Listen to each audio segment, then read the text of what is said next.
Merci à tous, merci au professeur Farge et Pierre Matek pour cette invitation. I will now switch back indeed to French, but I can answer to questions in English as well, if needed. Donc je vais poursuivre sur ce sujet passionnant des vésicules extracellulaires et je remercie particulièrement le professeur Inès Colmenia qui a si bien introduit ce sujet, ce qui va vous permettre de comprendre de quoi il s'agit. Donc moi je suis, contrairement à ce qui est indiqué sur le programme médecin interniste et non pas rhumatologue à Montpellier, et je travaille également dans une unité qui s'occupe de thérapie cellulaire en termes de recherche. Et donc on s'occupe plus particulièrement de sclérodermie et vous allez voir en quoi les applications, et je rejoins tout à fait ma collègue, précliniques sont essentielles pour le développement, essayer de comprendre un petit peu mieux les mécanismes d'action en termes de thérapie cellulaire. Et donc là, c'est vraiment explorer le mode d'action des cellules souches mésenchymateuses dans un modèle préclinique murin de sclérodermie et plus particulièrement s'intéresser au rôle des vésicules et de certains micro-ARN. Donc, comme cela vous a déjà été bien indiqué, on est ici tout à fait intéressé dans la sclérodermie par ces approches thérapeutiques qui font appel aux cellules souches mésenchymateuses qui non seulement ont ces propriétés immunomodulatrices qui vont induire un phénotype régulateur qui peut être intéressant dans cette maladie, mais au-delà de ça, nous, on est persuadé qu'on peut attendre encore plus de ces capacités qu'ont les cellules souches mésenchymateuses à induire un certain nombre de phénotypes qui vont aller vers une meilleure trophicité des tissus, et notamment dans la sclérodermie, une résolution de la fibrose, mais également une amélioration de la vascularisation qui peut être déficiente dans cette maladie. Donc c'est vraiment des cellules qui ont des effets pléiotropiques, qui s'adaptent à leur environnement et qui vont avoir ces capacités trophiques qui pourraient nous intéresser dans cette maladie. Je ne reviens pas sur la définition de la cellule souche mésenchymateuse qui a été bien expliquée, mais qui doit correspondre à ces trois caractéristiques minimales. Ces cellules qui en fait ressemblent à des fibroblastes quand on les isole, ici pour la première fois dans les années 70 de la moelle osseuse, mais on peut les trouver dans d'autres tissus. Elles adhèrent au plastique, elles ont un certain nombre de marqueurs en commun, mais là encore il n'y a pas de marqueurs spécifiques et elles sont surtout capables de se différencier dans trois principaux lignages cellulaires, ce qui fait que ce sont des cellules qu'on dit multipotentes, qui sont des cellules stromales, qui n'ont pas vraiment cette capacité souche qui est probablement un petit peu galvaudée puisqu'elles ne s'auto-renouvellent pas complètement. Dans la sclérodermie, on avait déjà à disposition un certain nombre de cas cliniques ou de petites séries qui laissaient entendre qu'on pouvait espérer des bénéfices thérapeutiques tantôt sur la vasculopathie, tantôt sur l'aspect fibrose des patients sclérodermiques. Et puis on attend avec beaucoup d'impatience les résultats de l'essai qui a fini d'inclure les patients et qui était piloté ici à Saint-Louis par le professeur Farge, mais également des essais à venir et Grégory Punier vous en dira un petit peu plus en fin de journée. Donc, en matière de modèle préclinique dans la sclérodermie, nous, on travaille sur ce modèle inductible, qui est un modèle murin où en fait on va exposer les souris à des agents oxydants, et c'est l'acide hypochloreux, donc un dérivé d'eau de javel, qui va être injecté quotidiennement à nos souris pendant 6 semaines pour déclencher un phénotype qui est assez proche en fait de la maladie dans sa forme diffuse chez l'homme, puisque les souris vont développer une fibrose cutanée qu'on mesure très très bien sur le dos avec un pied à coulisses au cours des semaines, mais également une fibrose pulmonaire et quelques éléments vasculaires, on va dire de microangiopathie, et surtout la présence d'auto-anticorps qui sont les anti-topoisomérase 1. Donc on a un modèle préclinique qui est un modèle d'étude qui a ses limites comme tout modèle préclinique, mais dont on pense qu'il est un peu plus intéressant que les modèles génétiques notamment, qui ne reflètent pas tellement la complexité, l'hétérogénéité de cette pathologie, qui associe vraiment des mécanismes vasculaires, d'auto-immunité, également de fibrose, et pour lesquels on est persuadé que le stress oxydant circulant est un trigger très important. Vous voyez que ce modèle est aujourd'hui bien admis dans la communauté scientifique, à chaque couleur correspond une équipe différente à travers le monde qui l'a utilisé, et donc nous ça fait maintenant une dizaine d'années qu'on l'a bien en main à Montpellier. Alors pour commencer, pour résumer des données que je vous avais présentées l'année dernière, effectivement, les cellules souches mésenchymateuses, dans notre modèle préclinique, sont capables de réduire la fibrose. Vous voyez ici tout d'abord les données cliniques avec le pli cutané au cours du temps, qu'on va mesurer chez des souris non traitées qui reçoivent ces injections d'HOCl. Vous voyez qu'ils montent très progressivement pour atteindre un maximum au bout de 6 semaines. Et les souris qui vont être traitées par une injection intraveineuse dans la veine de la queue de 250 000 cellules souches mésenchymateuses au milieu de l'expérience, après 3 semaines, vont avoir en fait un bénéfice en termes de blocage de la progression de la fibrose cutanée. Ça se confirme sur les biopsies de peau avec, chez la souris traitée, vous voyez ici, avec des cellules humaines, puisque finalement la compatibilité antigénique importe peu. Et on a montré que les approches allogéniques ou xénogéniques n'avaient pas de différence significative, donc on peut tout à fait obtenir un bénéfice même en xénogénique avec des cellules humaines. On a une réduction très clairement des lésions de fibrose dans la peau, mais également dans le poumon, ici chez les souris qui sont traitées par cellules souches mésenchymateuses. Donc ces résultats sont dus principalement à 3 mécanismes d'action.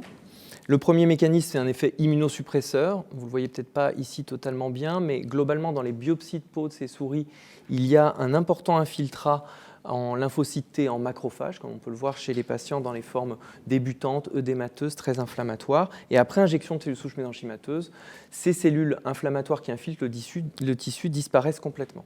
Donc immunosuppression, c'est certain que ça joue un rôle, mais plus encore, l'injection de CSM va induire une modification de la balance entre des enzymes que sont essentiellement les métalloprotéases, qui vont détruire le collagène et induire donc un remodelage de la matrice extracellulaire, et puis plutôt bloquer la production de leurs inhibiteurs. Et donc cette balance va aller vers une clearance de la fibrose.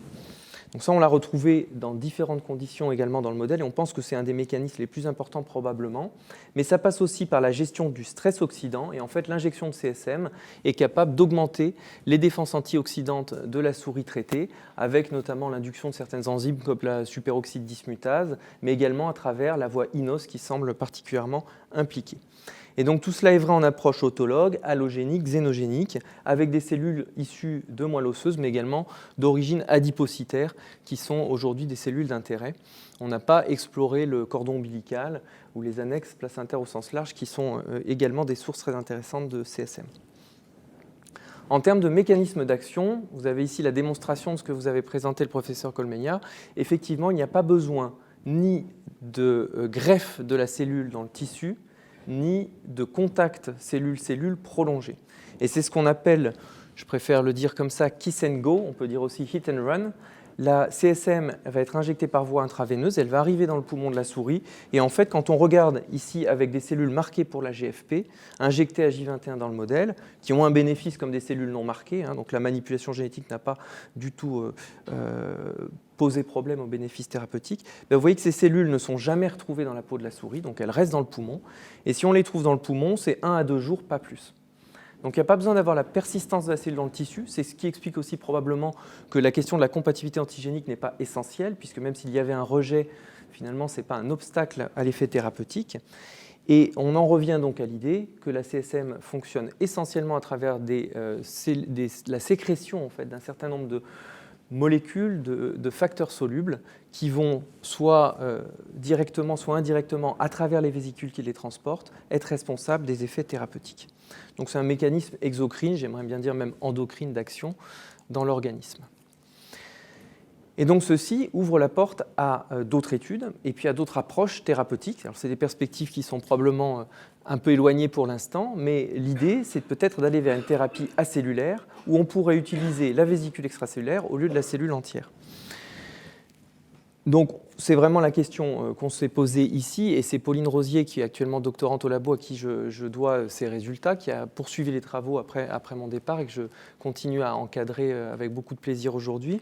La thérapie acellulaire, ce serait d'aller utiliser ces vésicules qui vous ont été présentées, soit ces microvésicules ou microparticules qui sont de taille moyenne à grosse, soit les exosomes de plus petite taille, issus de cellules souches mésenchymateuses et qui pourraient contenir un certain nombre de protéines, pourquoi pas d'enzymes type métalloprotéase, mais aussi de micro-ARN.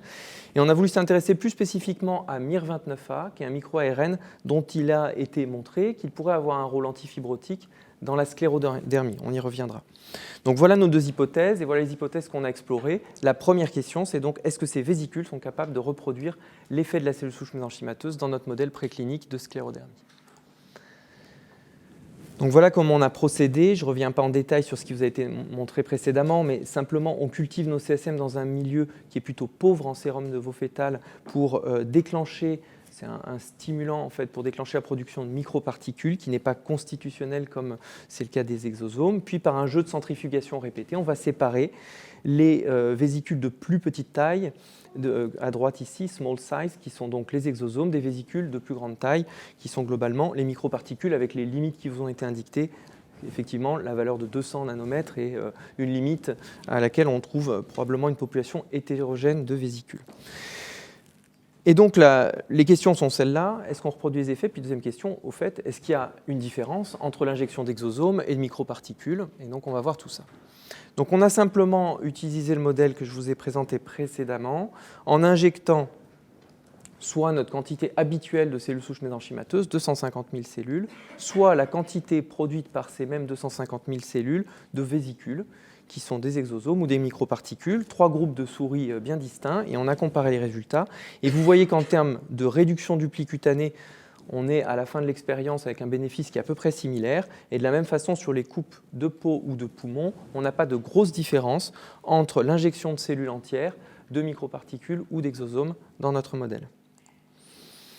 Et ceci est vrai également quand on regarde l'expression d'un certain nombre de marqueurs de fibrose dans la peau ou dans le poumon. On a regardé ici, par exemple, l'expression d'alpha-SMAD, collagène, de TGF-bêta, mais également des marqueurs du remodelage qui peuvent être la métalloprotéase 9 ou le ratio entre MMP1 type 1 ou des marqueurs d'inflammation comme l'interleukine 1 bêta ou le TNF, que ce soit dans la peau ou dans le poumon, on a peu de différence finalement entre une injection de cellules ou l'injection des vésicules, et quel que soit le type de vésicule, on a un bénéfice qui reste plus ou moins conservé, et les mécanismes sont à peu près toujours les mêmes à être mis en jeu.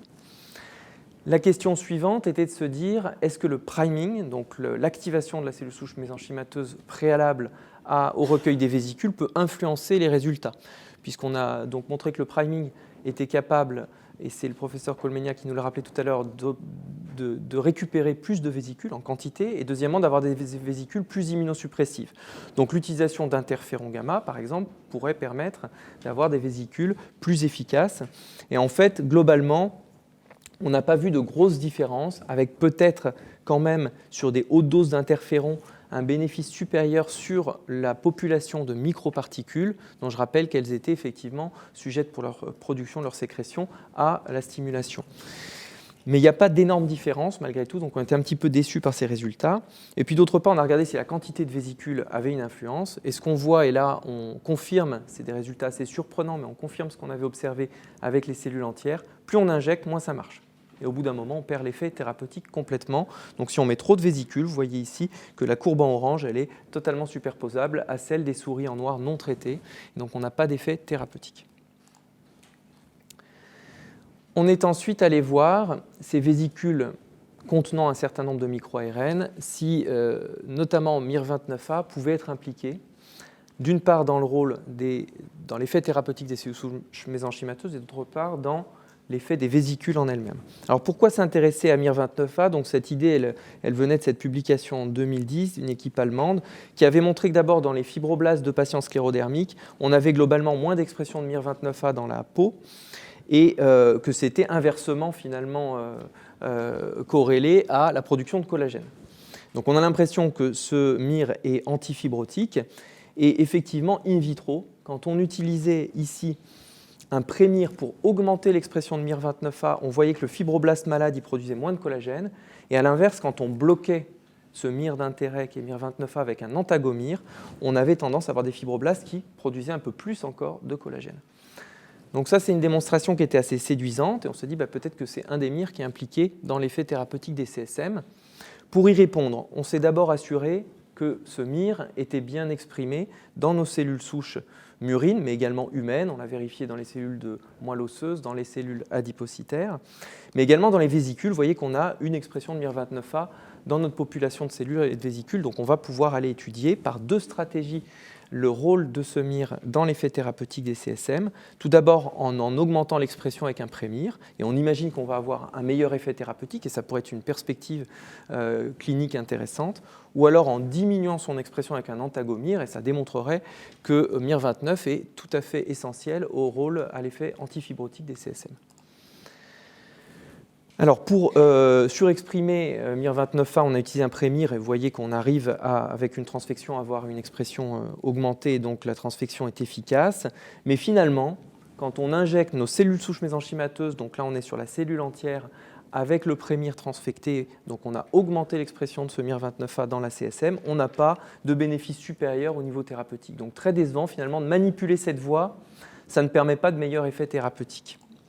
Par contre, quand on diminue avec un antagomir ici l'expression de MIR29A, vous voyez ici en vert que les souris qui sont traitées avec des cellules souches mésenchymateuses antagomir 29A, qui perdent donc cette voie d'action, elles n'ont plus du tout d'effet thérapeutique. On a donc un effet qui est réversé totalement sur les données cliniques, au moins partiellement, mais de manière assez convaincante, sur les données biologiques, que ce soit sur les marqueurs de fibrose, de remodelage ou d'inflammation. Donc ça semble être une voie très intéressante pour l'effet thérapeutique des CSM. Et est-ce que c'est ce MIR qui est contenu dans les vésicules qui est responsable de l'effet thérapeutique de la vésicule seule? C'était la question finale de ce travail. Alors malheureusement, on n'a pas pu travailler sur la cellule murine. Je passe rapidement, mais grosso modo, la transfection n'était pas très réalisable, pas très efficace, parce que la cellule murine se multiplie très très vite. Et donc, en fait, on n'avait pas une efficacité de transfection suffisante pour aller explorer ce phénomène dans les cellules mésenchymateuses murines. Mais on a travaillé chez l'homme, puisqu'on a montré que dans le modèle, ça marchait aussi bien. Et vous voyez que quand on met un antagomir 29A dans les cellules humaines mésenchymateuses en culture, on est capable de diminuer leur expression sans problème. On s'est concentré sur les vésicules totales. On n'a pas distingué ici les petites tailles des grandes tailles, puisqu'on avait montré qu'il n'y avait pas de grosse différence. On a fait une centride moins et on a pris toutes les vésicules extracellulaires ensemble, pour des raisons de facilité également. Et donc, quand on les a injectés ici à J21 dans notre modèle de sclérodermie chez la souris, vous voyez ici qu'on a obtenu à nouveau cet effet inversé. Quand les vésicules ont un antagomir 29A, en fait, on perd l'effet thérapeutique. Et c'est également vrai, en tout cas de manière significative pour un certain nombre de paramètres, sur les données en ARN, en expression d'ARN dans les tissus. Ça semble quand même moins convaincant qu'avec la cellule entière, mais MIR29A est clairement bien contenu par la vésicule et est responsable d'une partie des effets thérapeutiques de ces vésicules extracellulaires. Donc en résumé, clairement le mécanisme d'action des CSM, il faut bien retenir qu'il n'y a pas de greffe. Donc quand on parle de greffe de cellules souches mésenchymateuses, c'est probablement une expression un petit peu galvaudée. Et ces mécanismes sont essentiellement exocrines et passent entre autres par les vésicules. Et donc c'est la porte qui est ouverte aujourd'hui pour des approches acellulaires qui peuvent poser tout un tas d'autres questions d'un point de vue légal d'ailleurs. Je ne rentrerai pas dans ces détails maintenant. On confirme un effet thérapeutique des vésicules extracellulaires dans notre modèle préclinique comme on l'avait vu avec les CSM et on ne voit pas vraiment de grosse différence en fonction du type de vésicule. On voit qu'il y a une pharmacologie tout à fait spécifique et ça c'est un plaidoyer de plus pour les études précliniques pour ne pas partir chez l'homme trop vite avec des résultats qui peuvent être négatifs alors que simplement il y avait une trop grande quantité de cellules ou de vésicules injectées. On a peu d'impact de l'activation, mais on s'est limité à une activation très simple, interféron, c'est en tout cas des premiers données. Et enfin, on confirme que MIR29A est probablement un micro-ARN particulièrement impliqué dans l'effet antifibrotique des cellules souches mésenchymateuses et il est véhiculé dans les vésicules et il intervient certainement dans l'effet thérapeutique des vésicules, même si c'est un des facteurs simplement qui soit responsable de ces effets-là. Je remercie toute l'équipe avec qui je travaille, mais donc essentiellement Pauline Rosier, qui est en dernière année là, de doctorat au laboratoire et qui est également médecin interniste, qui reviendra en clinique ensuite et qui a développé tous ces travaux dans la continuité des travaux de l'équipe. Merci pour votre attention.